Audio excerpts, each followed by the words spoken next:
এই বেগুন গাছটায় অনেক বেগুন খেয়েছি, গাছটা এখন ক্লান্ত, তাই ফল দেওয়া বন্ধ করে দিয়েছে। তাই আজকে একটু খাবার দিব আর পরিচর্যা করব। প্রথমে আমি এই যে এই পাতাগুলো ছিঁড়ে নিলাম। এই পাতাগুলো কিন্তু দেখুন নষ্ট হয়ে গেছে, সেজন্য ছিঁড়ে দিলাম। এবার দেখুন গাছের শিকড়ও কিন্তু এই যে বের হয়ে গেছে, সেজন্য এক্সট্রা মাটি দিতে হবে। প্রথমে আমি একটু মাটিটা খুঁড়ে নিচ্ছি।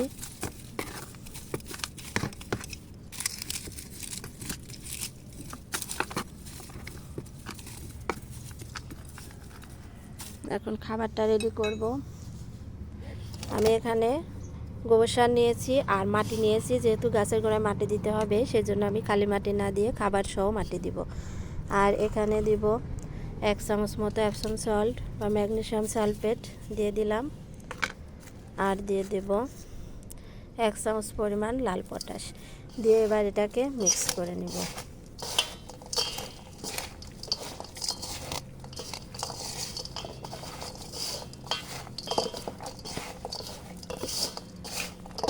খাবার রেডি।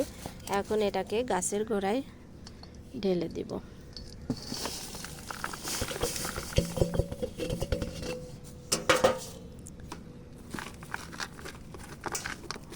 এই যে মাটির সঙ্গে মিক্স করে দিলাম, গাছের গোড়াটাও ঢেকে গেল, খাবারও দেওয়া হয়ে গেল, একসঙ্গে দুই কাজ।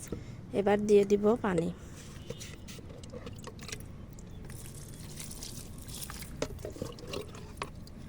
বেগুন গাছ কিন্তু অনেক দিন ফল দেয়।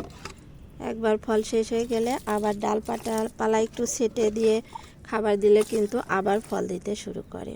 এই যে এখন অপেক্ষা করব নতুন ফলের জন্য।